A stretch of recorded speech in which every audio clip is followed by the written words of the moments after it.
You're listening to Dr. Emma and me on the Tudors Dynasty and Beyond podcast. And now, here are your hosts.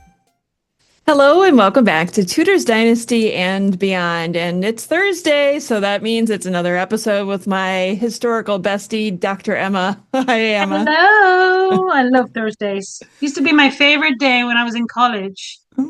Because we didn't have class on Friday usually. Oh, so it's Thirsty Thursday. It was Thirsty Thursday, yes. Thanks for bringing that up. College culture, Thirsty Thursday. Yes, yeah. Now it's Podcast Thursday. That's right. Life changes. Yep. Well, Thursdays are... I'm feeling slightly thirsty, though. Oh, my gosh. Water. That's what I drink. Water. It's really a margarita on ice that she's drinking right now. Don't give it away. Sorry. Give away all the secrets. Well, it's the beginning of the show, so we always kind of recap the last episode. We do a little bit of listener feedback and then talk about whatever we want to talk about, because that's what we do, right? So the last episode we did, I'm going to try this again, was on Isabel Clara Eugenia. Wow, Yeah. that was really good, Rebecca. I'm trying, thank you. And Anna of Denmark. And that episode went over really well again, and we got some great feedback, a lot of suggestions again, because I think we talked about Thomas Seymour a little bit. And we got kind of saucy talking about Anna of Denmark's things in her palace, her nude ladies, her hunting lodge and things like that. And Rebecca was talking about her crush, historical crush. Stop calling him that. I need to stop talking now because I'm getting into trouble, guys. Anyway, we talked about Anna of Denmark's historical porn. Yes. If you missed that with episode. Ladies. So I want to point that out because we mentioned, I don't know if I made this clear, but she was in her picture that was hung next to this Rubens painting with naked lady nymphs and satyrs and all that. She had a portrait of herself painted where she looks like a huntress that is in charge. So that's all I'm going to say. Okay. Moving on. I hope Gemma Field doesn't kill me when she sees me walking here and be like, hi. Oh, by the guess what? Gemma is in the waiting room right now, and we're going to bring her in to discuss this. Okay, that's great. Just kidding. Well, I'm sure she'll be thrilled to know. And I can't wait to get to Yale and be able to talk to her about all these things. Yes. But one of the things we talked about when we talk about Thomas Seymour, who is not my historical crush, I'm just fascinated with his life, was who would we pair him up? And I was really having a difficult time coming up with somebody because it's just, I don't know if I'm just too close to his story that I can't think outside the box who would be good. But I think a lot of people mentioned Robert Dudley. Okay. Yeah. Who for obvious reasons because of Elizabeth. And I thought, that's a pretty good one for a parallel lives. So we might have to consider that one for the future. I thought would you ever pair him with the king? The two? Oh, I don't know. I really think I have to spend a whole day thinking about this to see how many parallels. So you spend the day thinking about the man that lived 500 years ago. Okay, Rebecca. I'm such a loser. This is what we do. I think about the ladies more. I think about men all the time. Oh, okay. Okay. Anyway, moving forward. Okay, so I do want to talk about some of the comments that we received after the last episode. And our friend Maximilian is back to comments. Oh. And in the last episode, you had made some mention about Anne Boleyn and Henry VIII and how Henry VIII had to ditch all of his friends or whatever. And you remember? Mm-hmm. Okay. And Maximilian said, wow, Dr. Emma, that line about Henry needing a new set of friends after Anne, never thought of it before. So true, actually, when you think about it. Maximilian is right. It's not a fake name I'm using to,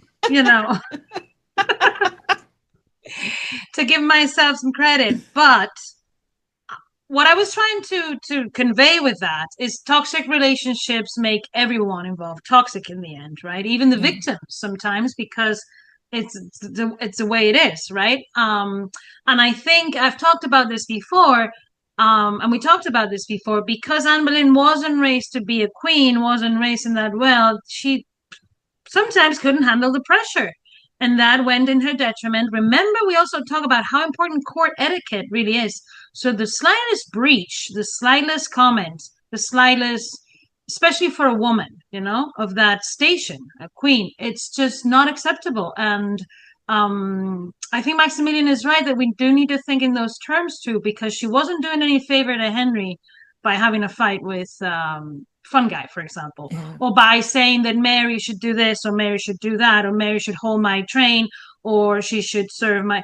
Maybe she should have laid a bit lower with that and just enjoyed her moment.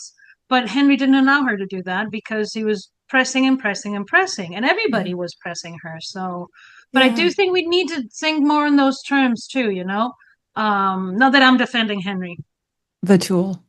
We don't want to defend him today. No, not today. Looking at some more comments, I just feel like YouTube is just littered with so many comments on there. But I sometimes I like to look for the ones because, when you're a podcaster, a lot of it is so solo and it's such an individual type thing that when you get positive feedback, it kind of fuels you and makes you feel good. So Dwayne said, man, y'all are busy. A new video every couple of days. And I was like, yeah, that's right. We are busy. Rebecca's one of the busiest people I know, and I know a lot of busy people. I'm going to include myself in busy people. Yeah, you are. But you know what? That's what passion does, right? Yes, it does. It just fuels you. And coffee. And coffee. Several, she drinks a Mountain Dew or two. But she is one of the busiest people I know, hardworking. Very Minnesotan trait too, these people, hard workers. I'm a farm kid. Get used to it when you live here. You're like, oh, it used to be fun. It used to be fun. Never used to be fun. All I know is work. Hard work and labor. I'm just kidding. I know how to have fun. Yes, you do. What else do we have for feedback here? There's the Thomas. You just reading the comments that praise you, Rebecca? Or I think so. Good. Find a couple more, please. Yeah. Let's see. Oh, Pamela recommended doing an episode on Holbein and Hilliard. I love it. I'm going to write it down right now. Yeah. And I think that ties very well with that, my favorite word, genealogy. Ooh. Yes, good. You got it. The genealogy of artists. And Hilliard talks about the genealogy in his very famous book, The Art of Limning. But he also talks about Elizabeth I and how she had an opinion about art and how she thought the Italian artists were the best and they used the shutter for this. And so these people are very involved, and Holbein, Hilliard does set the standard for the Elizabethan period in terms of her iconic image. He was the one to create Elizabeth's iconic image the same way that Holbein was the one to create Henry VIII's iconic image. Yeah. So in that sense, they're parallel. Yeah. I don't know that I ever told you this, but when Melanie Taylor was on the show, we nicknamed Hilliard Hottie Hilliard. He is kind of hottie. I think, yeah. But those are self-portraits too. I know. So he's like painting a portrait of himself. He's like, man, am I hot? Yeah. Look how hot I am. I'm going to give myself a nose job. Well, and we talked about this in other occasions with Titian giving Charles V that very nice beard to hide away his very, very big chin, and how and an artist that I'm studying, like Susanna Horenboot, very, very linked to Hilliard, very linked to Holbein because she works in the Tudor court too. In those miniatures that I'm trying to identify that are hers, women have a more tender way to portray people. Charles V looks sweeter in his little miniature, probably by Susanna, not Lucas, in the Victoria Albert Museum that was in the Sixth exhibition last year. Yeah. He looks almost like, it's like, oh, he's and she used that picture that we've talked about time and again, where he's got his big chin. So you've got this one downloaded, don't worry. Oh, I do. We talked about it with many episodes of this pictures because it's important, because we have documented that it was there in 1514 when Mary Rose Tudor was holding it, and the Flemish ambassador was saying that's not very good. Well, it's not that it's not very good. I had this debate with Alejandro if it was good or not. What he told me is that it's done in a way that it looks very realistic. It's probably the most accurate of the portraits of Charles V in many ways and respects, because that's people describe him not being able to close his mouth. And when you see him and you go to the Prado Museum, soon enough, Rebecca, and you see him in Mühlberg, you'd never just concentrate on his chin, right? Right. But Susanna copies that picture where his chin is very big and manages to still like portray the chin, not too still there, but just the way his face looks tender and cute and nice is a very nice thing to think about, because that was sent to Mary when they were betrothed, when he was already an emperor and she was, a little girl, really. And there's a matching miniature portrait of her in the National Portrait Gallery wearing that little jewel that says the emperor. So That's these right. are matching effigies for their marriage. It's very linked to portrait medals and all this format. The Hilliard is so famous for. It's just very important in the Tudor court because of Catherine of Aragon, who brought the Horan boots. Yeah. Do we know if Charles V really had a beard, or was that just the makeup to cover his chin? He did grow a beard. He was told to grow a beard to hide his chin. Oh, he was. He was. Yes. I don't know. I don't want to say any names because I'll say one, I'll make a mistake, and the hounds will be after me. But somebody one of his advisors suggested that, or maybe even probably his sister, because that's what sisters do, right? Right. Grow a beard. But yeah, he was advised to grow a beard, also because this is not just, he was getting older as a man also goes through his, process. Henry grew a beard, Francis grew a beard. It was also tied to these men sometimes identify with figures from the past. And one of the figures that is very important in Spanish culture at the time is Marcus Aurelius, the emperor, the Roman emperor. And he was known to have one of the best beards in antiquity. Oh.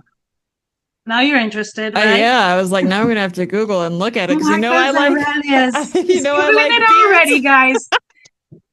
She wrote down a little note. Good thing I have my fan going over here. I'm going to get a little warm in this episode. Yeah, and he rides a horse too, so be ready.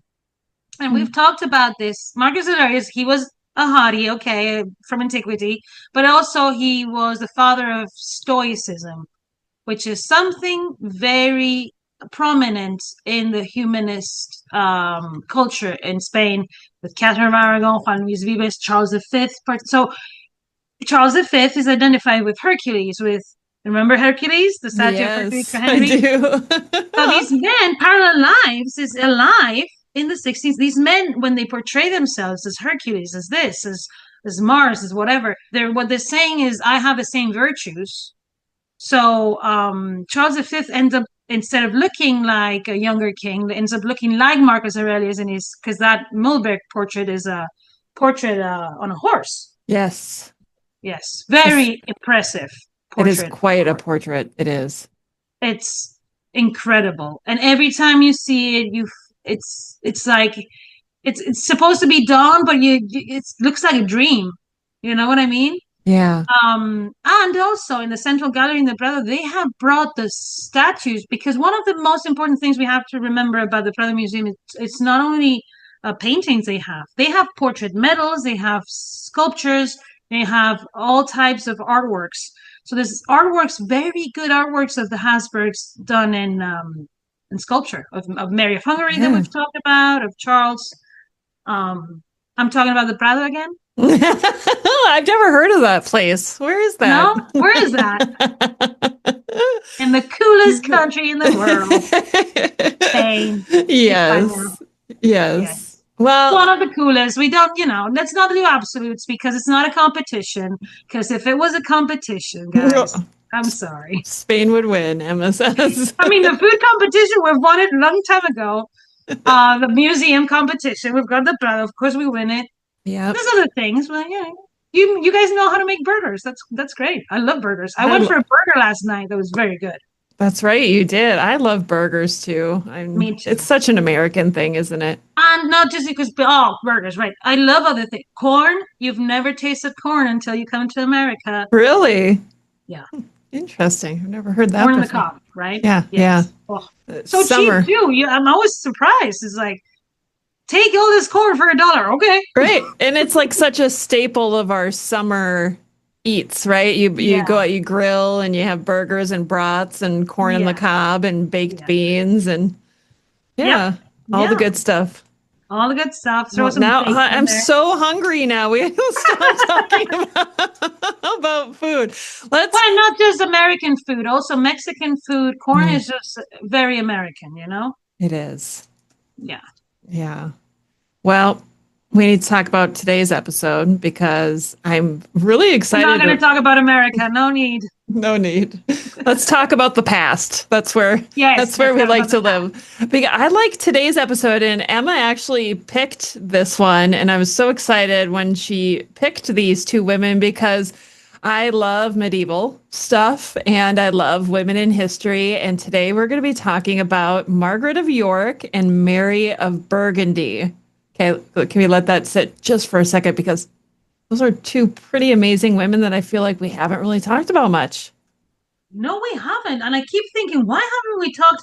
Like, imagine what happened with Margaret Roper. And I was like, why haven't we? It's just so many things to talk about. And Yes. women become so prominent in this time. Yeah. And these are really at the beginning of these women becoming prominent too. In Yeah. the 15th centuries was this movement starts. And these two women are contemporaries of Isabel of Castile. And the reason why I wanted to bring these up is because, I have an exhibition coming up. This is my second plug of the day in the British Museum. It's opening this Thursday, Rebecca. I know. I'm so excited for you. Are you Well, nervous? not this Thursday, sorry, because this is going to air some other time. Yeah. Well, I can't even keep track of the days anymore. Next week. Yeah. This will air next Thursday. When The this 14th. airs, No, don't know. when this airs, the exhibition will be running. So Yes, this will air on the 17th. exactly. Okay. So when this airs, the exhibition will have been running for a week. It runs until October, so you guys have the rest of the summer to go and visit it. Yeah. Okay. It's very important that you do. And then it's very important that you let anyone in there know that you came because Dr. Emma is the best curator in the world. Yes. Okay, everybody's got it?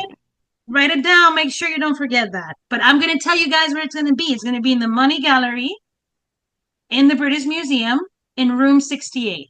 And there's a central case called Case 10. And there will be 13 portrait medals. So we can talk a little bit about what portrait medals are and why they're relevant, right? And a coin. And Mary of Burgundy is what I've called the matriarch. Do you remember when we talked about the marketing mothers? Of course. These are the marketing matriarchs. And the coin is of Isabel and Fernando. So the coin and the medal of Mary of Burgundy will be the two first pieces of this exhibition. That's why I wanted to talk about her, because she's the matriarch of the Habsburgs. Yeah, She ties everything together because she brings Burgundy into the Habsburg rule. And she's an heiress in her own right. She's a duchess in her own right. And she has a powerful image, too. Yeah. And she's Crybaby's mom. I love it. You know what? I have an appreciation for Margaret of York because my first love was Wars of the Roses. And I hope you don't mind. I don't want to steal your thunder, but Margaret of York was the sister of Edward IV and Richard III. Her parents were Richard, Duke of York, and Cecily Neville. I mean, incredible time. It really was an incredible time. And she was fierce too. Margaret of York was fierce. And why I chose to pair, because you said you enjoyed a little Englishness there. Makes sense. We're on Tudors. Yeah. There's pre-Tudors, but we'll talk about how Margaret might have been an influence, a Tudor influence before the Tudors, right? Yes. Bear with me on that. But the reason why I chose Margaret of York, who is amazing too, is because she became Duchess of Burgundy. Yes. Right? Not in her own right, but by marriage. Yeah. So you could become a duchess in many ways. Well, not in many ways, but these two ways, basically, inherited or marriage. But Margaret then goes to Burgundy and establishes a very close connection to the English court, exchanges a lot of things. In this time is not a lot of painted portraits, more manuscripts, eliminated manuscripts, high level. You know, the 15th century manuscripts are out of this world. So Margaret does a lot of that. And some of the first printed books that arrived to England are sent by her. Oh, wow. So see how she's a marketing matriarch? Yes. Huh. Yes. Interesting. And she was meddling in a lot of the English stuff and making sure Henry VII got lots of headaches. Yeah, because she was the aunt of the twin, the princes in the tower. Exactly. And then she supports Perkin Warbeck and writes even to Isabella of Castile. Isabella of Castile says, I don't know what you guys are up to, but this is way too, this is your business. I don't know about this guy. She's like, there's a lot of drama going on here. These Yorks and Lancasters and now these Tudors seem very dramatic. I'm over here, you know, ruling Castile in my own rights with Fernando. I've got my own stuff. So when you guys figure that out, so Margaret was truly impactful in England, even though she was not far away, but yes, not in the court. And she was. And Henry VII had a lot of trouble with her too, you know. Mary of Burgundy died very, very young, but her crybaby son did do a lot of damage too. So, you know, parallel lives. I love how they all come together. I really have been enjoying that about this series because it really just shows you how everything is connected one way or another. Right. You just thought I was just picking random people. I was like, here's one of her random thoughts. No, I guess I'm obsessed with the same people because, and this is something that anyone, now I can say that who has curated an exhibition, oh my God, I'm so full of myself right now, can say you do become obsessed with these pieces and these stories that you want to tell. First of all, the labels are very short, so you have to convey messages in very short space. But also you have to make sure that it's telling a story, right? It's telling a story so people realize and appreciate this heritage. And one of the things I wanted to convey with this exhibition was how, even though we tend to isolate the Tudors from the continent, in the sense of the famous women of the Tudor dynasty, Mary and Elizabeth, when they become queens, they have to draw for the kind of iconography, the symbology from the women, usually the men, but also the women. And who are the women who have done this? The marketing matriarchs, Mary of the First of England's grandmother, Isabel of Castile, but also Mary of Burgundy, because Mary ends up being cousins with all the Habsburg women, right? Yes. The Habsburg women, we've talked about Mary of Hungary, will have two medals there, one with the Battle of Mohacs. Remember, we said her husband died in the Battle of Mohacs, and that's when Mary becomes very powerful. It's a way to show that women use these medals to convey messages to other European leaders when something has happened in their life that has made them prominent. In the case of Mary of Burgundy, the medal is portraying her when she becomes empress. She's not only Duchess of Burgundy, she becomes Holy Roman Empress. Wow. She marries Maximilian, right? Yes. Yeah. Who in the medal is also portrayed, because this medal in this case, Mary is portrayed with her husband, and they're both crowned. So that's how, you know, and it has its gilt, so it means that this is a high value piece. A portrait medal is different to a coin because it doesn't have a market value. So these were made usually to give to powerful allies and to show them that they were a power couple. Because Mary was bringing power into the empire, bringing Burgundy. And then her son and her daughter, Margaret of Austria, who we've also talked about, use that legacy. That's where the artists are. That's how Flanders and Burgundy become attached to Spain too, through Crybaby and Juana still. And then at the end, with Isabel Clara Eugenia going back to be a ruler, married to her cousin, the Archduke Albert. So it's a one big mess of 2 centuries of people doing the same thing over and over. It's so easy to get confused with all the Marys and Margarets. And I love that we have nicknames for a lot of the men, but I feel like we need to have good nicknames for the women so that they're easier to distinguish between them. True, it's true. Well, we could, because we are more familiar with them, and as we are more familiar with them, we can talk about them by the titles at the time. They change, but they Yeah. change in the men. He can be Prince of Wales or then King of England. So, Mary of Burgundy, in her case, she becomes by birthright Duchess of Burgundy, but by marriage Holy Roman Empress, and that's how she becomes a matriarch of the Habsburgs through Yes. marriage. In the Yes. case of Margaret of York, she's a York, so from the houses that are in dispute.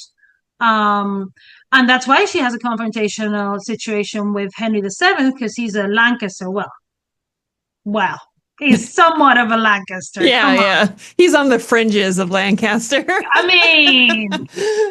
mean, No, he was. no. We're That's gonna get something we hate should mail. talk about. We need to do parallel lives with Henry VII. Maybe Henry VII and Fernando of Aragon would be interesting to do. Oh, that might be an interesting one. Yeah. That's a good I was going point. to say something. It's not for the podcast. It's probably we're already going to get hate mail if we talk any smack about Henry VII. People are already typing their emails right now to us.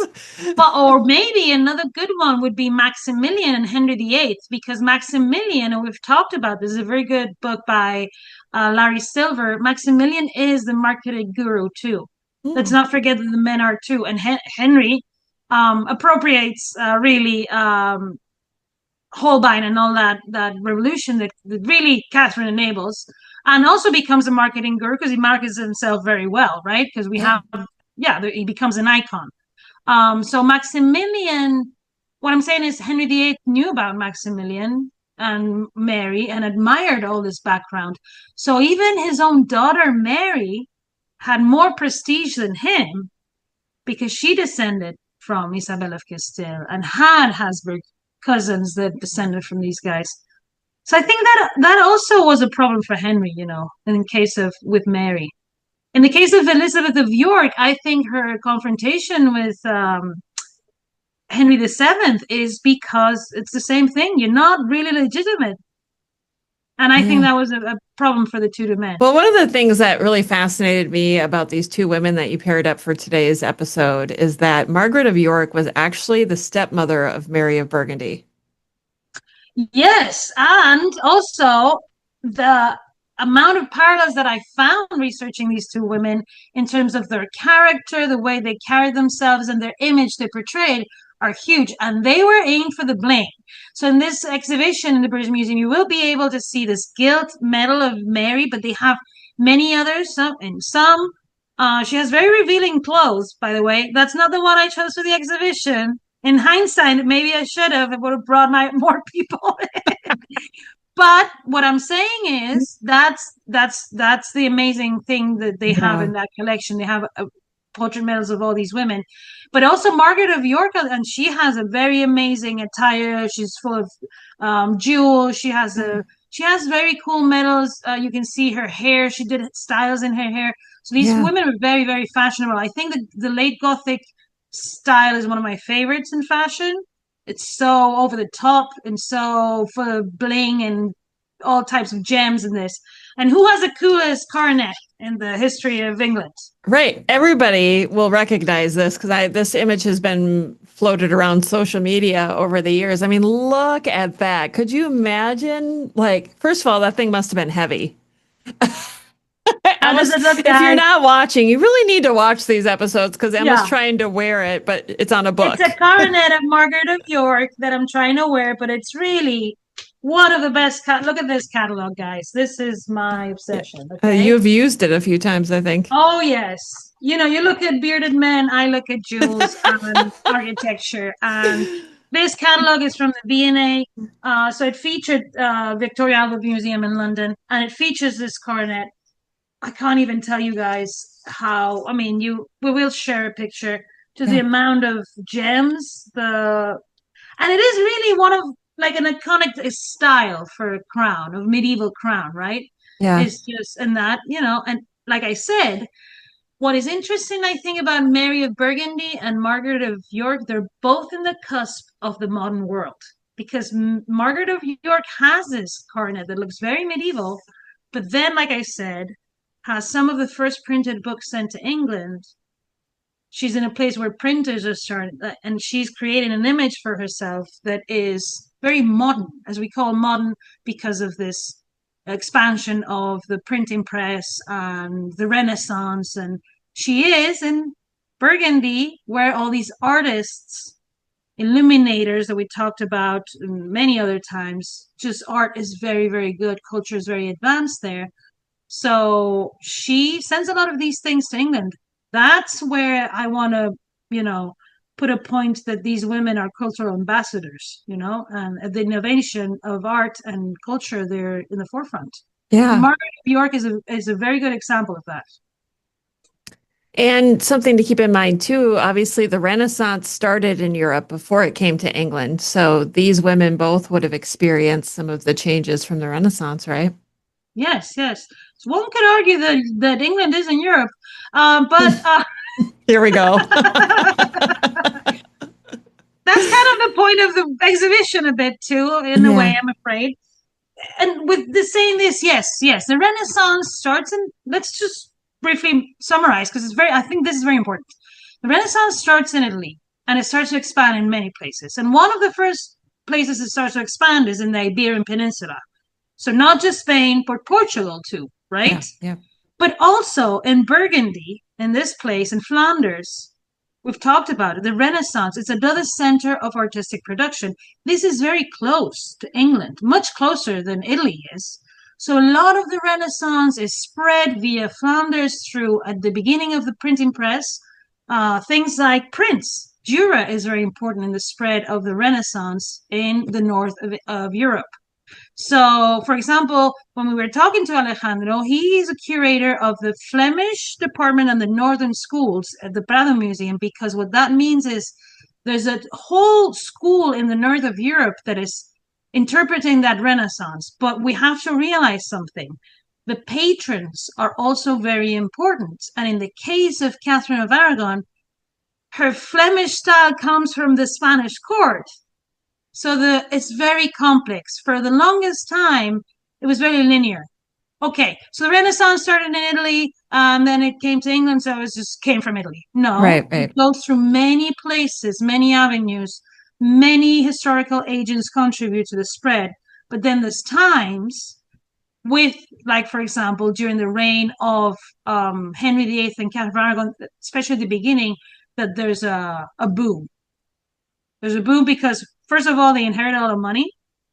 They're very young, and they want to party and have the best court they can have, because that's the way to gain power too, right? Yeah. So that's what I'm saying. That's what I'm saying, I guess. That's all I'm saying for now. That just makes sense to me. Yeah. Well, I guess, we're comparing these two women. Can we talk about, I said Margaret of York was the stepmother of Mary of Burgundy, but I don't think we even really covered who Mary of Burgundy's father was and who her mom was. So her father's very famous, Charles the Bald, and he's a Duke of Burgundy. The Dukes of Burgundy are very famous. And Isabel of Castile and Fernando of Aragon de Trastámaras, that house comes from Burgundy. So those are the connectional ties between Mary of Burgundy, Charles the Bald, Henry VIII in his portrait collection that we can find in his inventory, the first one carried out in 1542 in Whitehall that you have behind you, Rebecca. You can check after the episode. In that inventory, there's pictures of some Dukes of Burgundy because they associate themselves. They're just prestigious people, Yeah.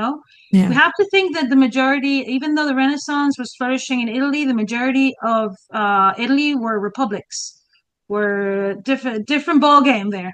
So these guys in Mary of Burgundy and Maximilian become iconographic sources for the Henry VII, the Henry VIII, and they just become prestigious because she's a matriarch of all these Habsburg men and women that work and collaborate together to make the Habsburgs the most important family in Europe, really. Yeah.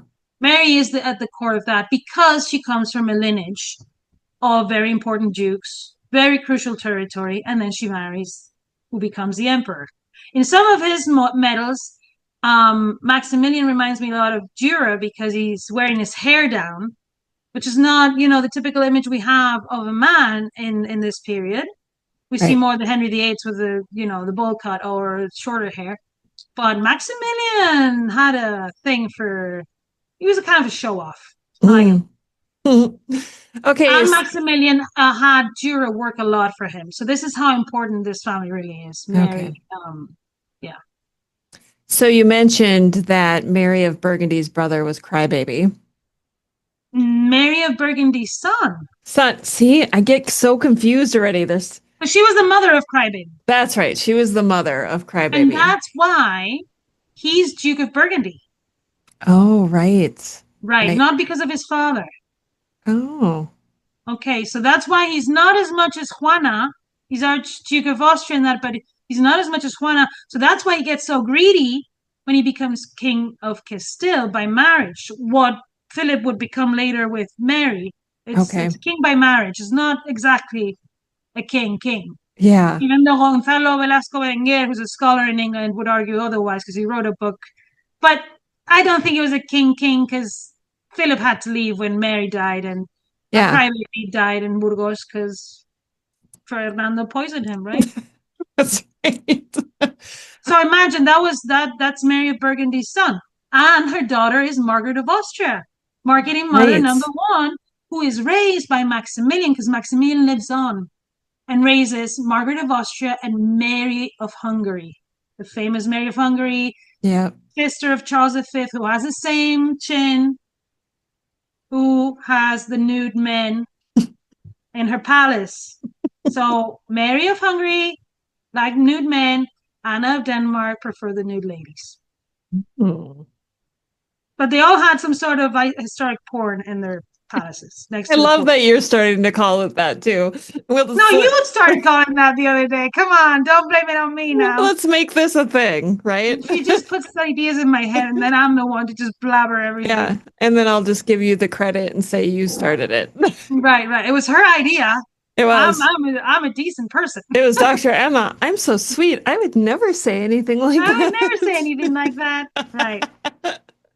Oh my gosh. Okay. Well, now that I'm even more confused about all the Marys and Margarets and how they were related. We need a course just on it's a good idea to have a family tree. Yes. That's how I study it. This is something we study even in school in Spain because it is part of the history of Spain when the Habsburgs, when Juana marries Crybaby. Juan Crybaby, but he's very important. He's Philip the First of Spain, and our current king is Philip the Sixth of Spain. So, Philip is Philip the First of Castile. He's not king of Spain. Okay. You know what I mean? The reason why we have so many Philips in Spain as kings was because of him. And what is more important, and this is very important to realize, a parallel or something that they have very different, Mary and Elizabeth. Once a woman is in power, marries, the dynasty changes.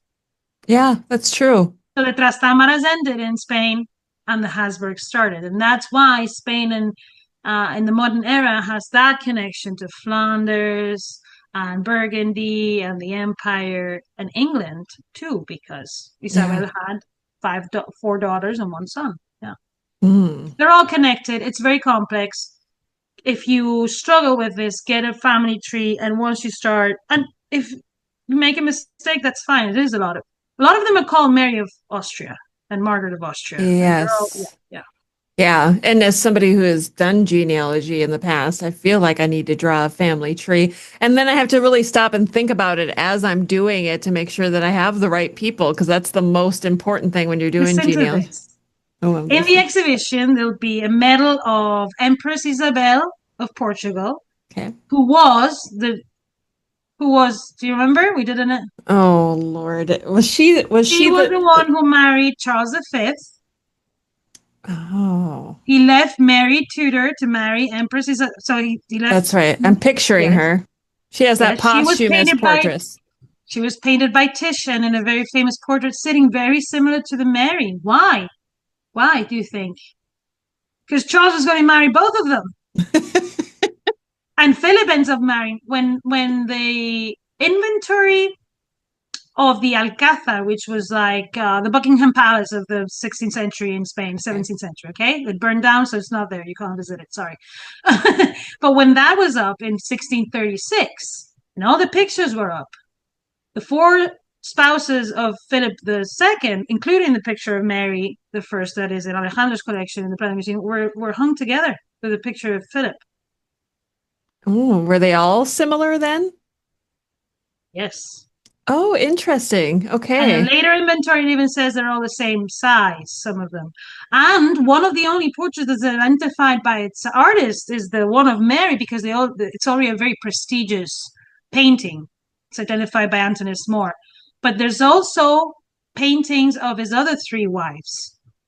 So this is the problem. They marry their cousins and it becomes very complex. Yes. So in the exhibition, for example, and even they have illegitimate children because Charles V had an illegitimate daughter that ends up being called Margaret of Parma. Oh, right. Right? We talked about her. Yeah. But really, she's a bastard daughter that Margaret of Austria, her aunt, convinces Charles V to make legitimate. So she becomes Margaret of Austria too.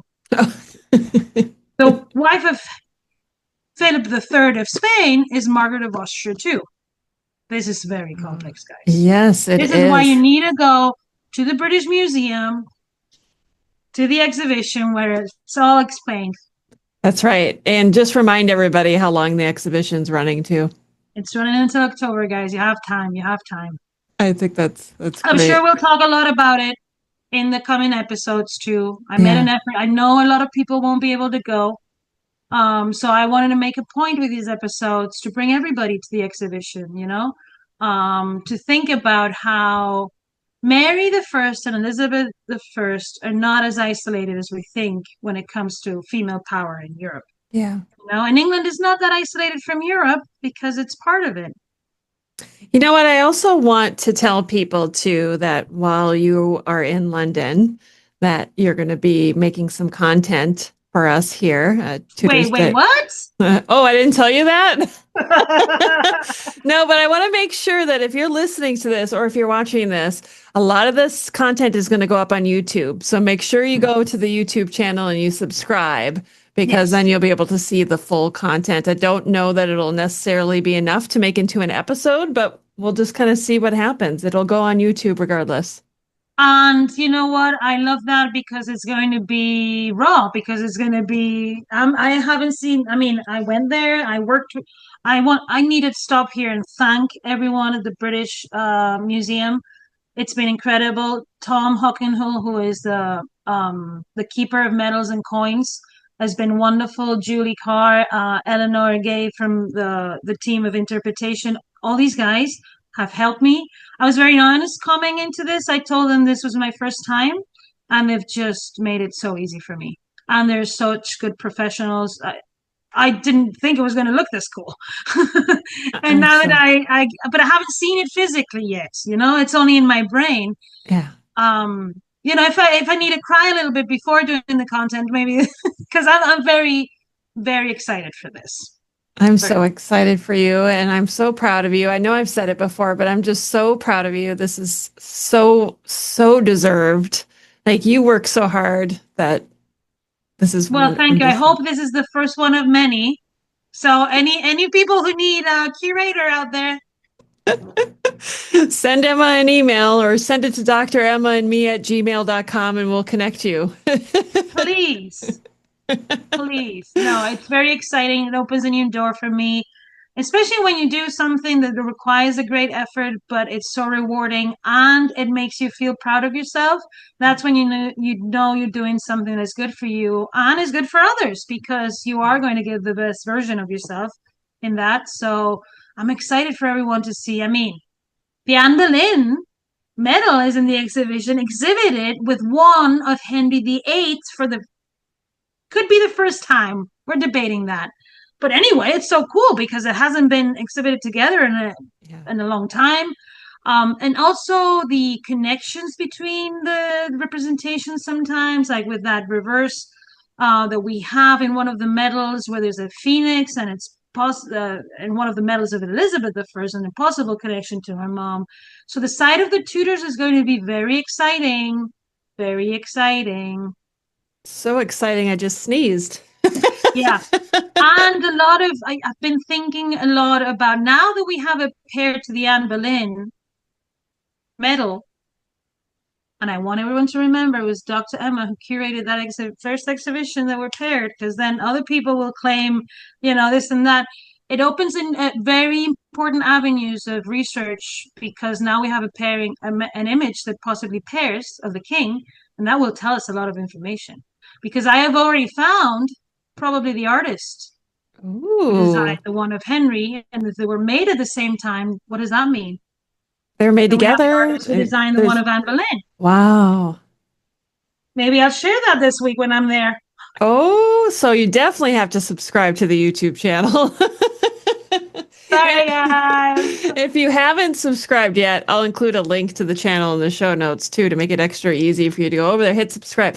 And for those of you who don't maybe understand how YouTube works, when you subscribe, you're not paying for anything. All you're doing is getting notified when new content is released. That's great, because I'm one of those people, Rebecca. So it's great that you clarify that. A lot of the times you think that when you're clicking on this and clicking on that, there are charges. I mean, sometimes you want to pay whatever, but it's good to know that there's, options, and this is important, because disseminating these ideas that if we are going to give these women their rightful place, we cannot dissociate them from the men that gave them that place. And it was Henry the Tool who gave Anne Boleyn the power to become Queen of England, and the one to authorize really that medal of her was made. So it's very important that we have a matching image now of him. Yeah, that's exciting. And they were married. So, because what they were? No, what I mean is that when the pictures of them, they were married. What is it saying to me, for example, is that why haven't these been paired in recent exhibitions where the Anne Boleyn medal has been? We tend to put the women together in the six wives, and they were married to Henry. We need to go back to Henry is at the center of this. Yeah, especially in the art production. He's the one paying the bills. Well, when we're looking at the medals and coins in your exhibition, they're paired together, husband and wife. You see many a times that they're paired together that way, so it would make sense. Philip is paired twice with two of his wives, so Anna of Austria, the last one, and Mary Tudor. Yep. And really, this exhibition is also about showing how Mary Tudor is the link between really all these women, right? In England, what I'm saying, as the first ruling queen, also is very important, because she's taking from what she's seen in her family, but she's also taking from what she's seen in her dad. So again, I don't want to dissociate Mary or Elizabeth from their dad. That's, I think, something I've learned with this exhibition. And I had a talk with I was very adamant to bring this medal of Henry, and I had a big talk with Tom about it.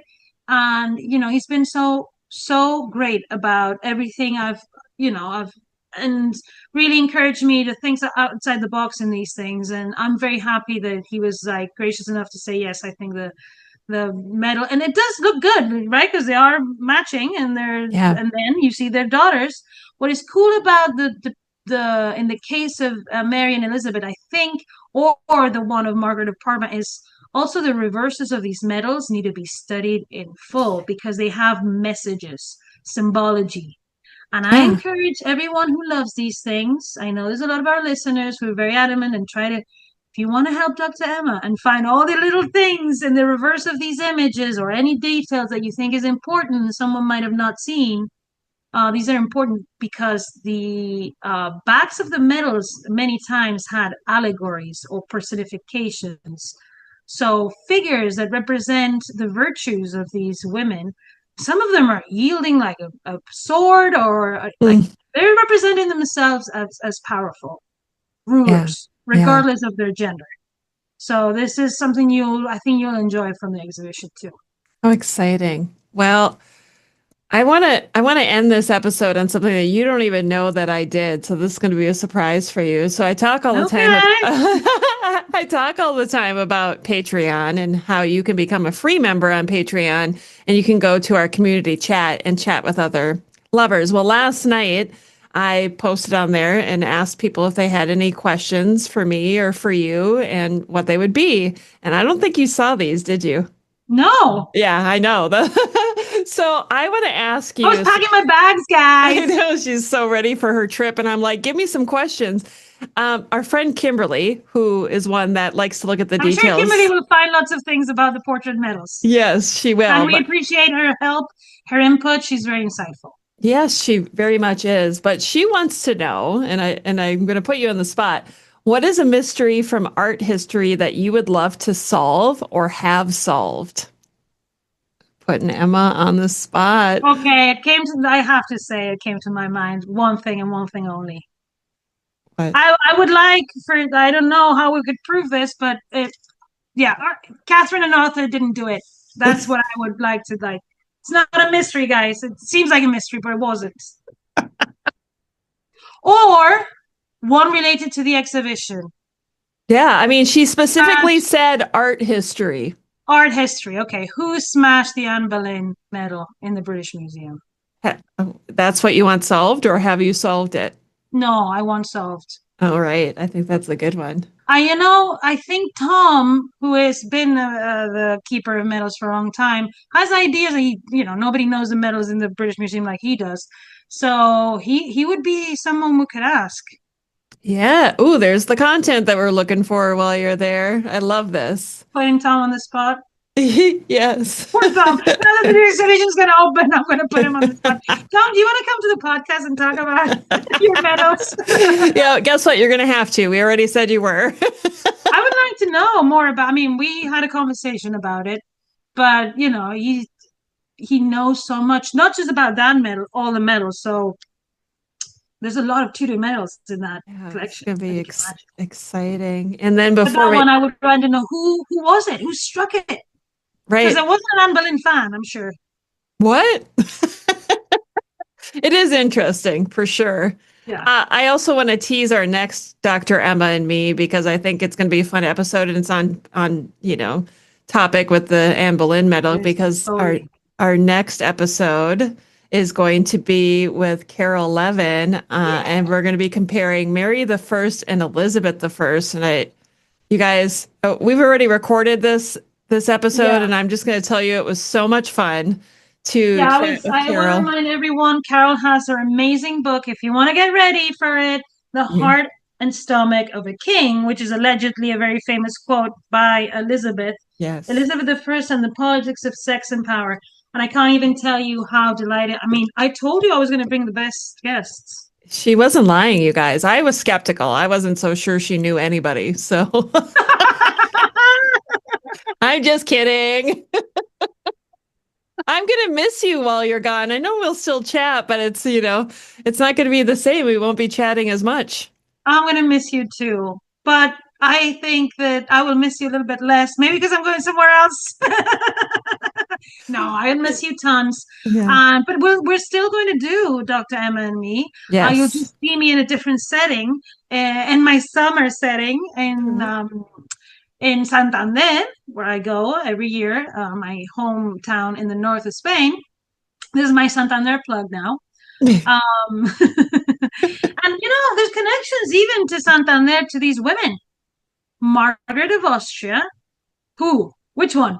The Oh my one gosh. who married John of Spain. So the one who married Prince John of Spain, the son of Isabel and Fernando, who Right. died of too much loving. I was just gonna say overexertion. Is that what the term we But were that using? Margaret of Austria, Yes.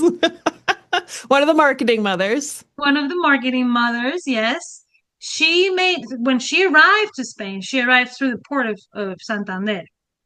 Also very near Laredo. That's where Catherine was for a month when that awful storm almost killed her in 1501 when she was traveling to England, and they had to stop in Laredo, which is very near Santander too, or where Juana left in Laredo, 1496, and Isabel of Castile and little Catherine, who was a little girl, were there to say goodbye. So the north of Spain, because it's on the way to England, obviously has a lot of connections to. And really, I mean, we have a ferry every week that goes from Santander to Plymouth. That's where Catherine are going to arrive. Yeah, that's exciting. Things haven't changed that much. We have close ties to southern England, to Ireland. So that's how I will be there, and hopefully we'll be able to do content about that. You know, it'd be cool. Yeah. Last year we went. Burgos is not very far. We've talked about that a couple times. Yes, to the Castillo de la Mota, where the agreement was sealed in 1489 for the marriage of Arthur and Catherine. That amazing castle that is still there. And last year we were there. We rescued a little cat. Even it was amazing. So there's going to be a lot of content this summer. I know we're going to be a part of each other, but I promise you'll have great content. I'm so excited. I'm going to miss you, but when you come back, I'm sure we'll see each other and we'll hang out and we'll catch up. And I'm going to put Rebecca on the spot now. I want her to say on the podcast that when I come back, one of my favorite things in Minnesota. Oh, maybe it's my favorite thing. She knows this about me. When I say it, she'll be like, oh, yeah. Aside of going to the karaoke, is the Renaissance Fair. Oh, yes. And how does Rebecca feel about the Renaissance Fair? I don't know why. She doesn't really feel like she needs to go there. And I'm like, what? It's my favorite place on earth. It's Disneyland for us. Yeah. You can have a Bloody Mary. I won't dress up. I refuse to dress up. I don't think you have to dress up, you know? Okay. I mean, don't want to. Maybe I'll dress up if you want. Who should I be? A serving wench? No, what? I'll be an artist. Oh, there you go. I'll wear my tiara. Will that fit in? There you go. Okay. I'll be Susanna, you be Catherine. Oh, okay. I'll do that. Yeah. Okay. Yeah, I couldn't never be Catherine. I've been asked this many times. Would you dress up as Catherine Aragon? I'm like, I wouldn't dare. Yeah. I don't want to really dress up as anybody, to be honest with you. Just then I might be like, I'm never taking this off. If you want to dress up, you dress up. Everybody should do what makes them happy. It's just for me, it's not my thing. Well, the thing is, not everybody dresses up. Not nearly, like, maybe not even half. I mean, half of the people are dressed up, but some are dressed up as goblins. I mean, it's a Renaissance fair, but it's more like a fantasy world thing, I think, in many ways and respects. It's just a fun thing. There's a whole town built for this, guys. This is the biggest Renaissance fair in the United States. Wasn't there a fire or something there recently? Oh, maybe it's a whole town that is built with cardboard. I don't know exactly what it is. This is how they build for festivities in the Tudor court too. It's there, but it's not permanent. It's permanent, but it's not like your house. You can't go. It's just a stage, right? It's a big stage. Yeah. But it's in a very cool area full of very cool trees. People take it people have fun with it, and you can tell. The kids love it. Who doesn't want to be knighted as a princess, as a king at night, or know? They just have fun activities too. Emma. All right, you sold me. You know what? I grew up in Minnesota, never went to the Renaissance Fair. I lived out of state for like 25 years. I come back. I guess it's time now for me to embrace my Renaissance. Well, I will make sure to get you first Bloody Mary when we hit the Renaissance Fair. I promise you. Oh, that sounds like a good deal. As long as I don't have to drive, then we're good. Just give me all the Bloody Marys. Find a way carriage or something. An Uber carriage. A carriage and be like, come back in 5 hours. I need a nap. Yeah, and then we nap on the way home. That's right. Oh, Emma, thank you so much for doing this episode with me again. And I can't wait for your trip. I can't wait for all the content that's coming. And I want to say we're going to miss you, but you're still going to be here. So yes. Well, Rebecca, thank you for having the best podcast. Oh, you're so sweet. Oh. Okay, until next time. Okay, guys. Bye-bye. Thanks for listening to Tutors, Dynasty, and Beyond.